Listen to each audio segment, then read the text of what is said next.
Oi, pessoal! Dando continuidade ao nosso curso de Teoria Geral dos Contratos, a aula de hoje a gente vai falar um pouquinho sobre a função social do contrato.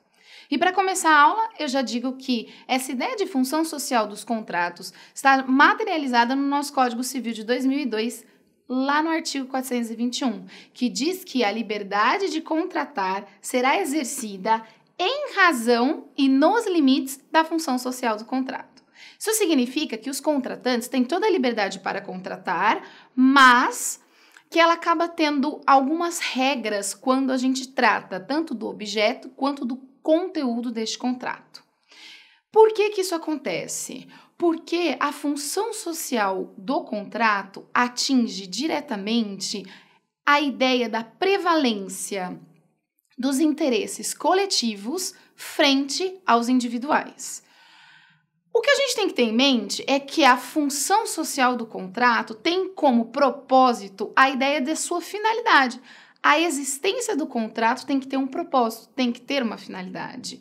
E por isso a gente diz que o contrato serve como circulação de riqueza para alcançar fins comuns. Se isso não acontece, a gente não está de frente ao respeito à sua função social.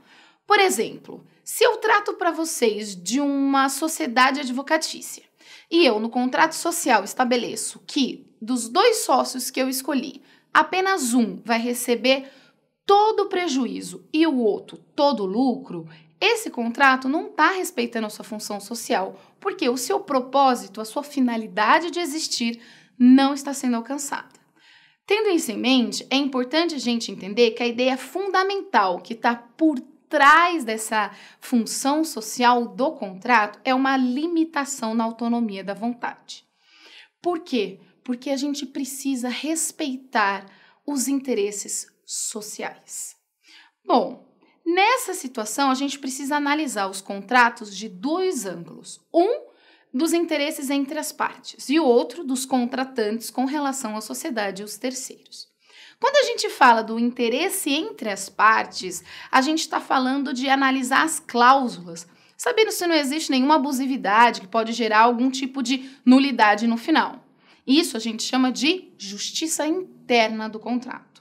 Quando a gente analisa o contrato com relação, e os contratantes também, com relação às suas obrigações para com a sociedade, para com os terceiros, a gente precisa entender e analisar o contrato sabendo se ele busca e se ele atinge a sua finalidade como fonte de equilíbrio social.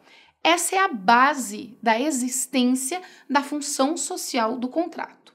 Por isso, para finalizar essa aula que foi bem rapidinha hoje, a gente vai fazer um resumão, já trazendo para vocês uma outra materialização dessa ideia de função social do contrato, que atinge a liberdade e a vontade da manifestação das partes.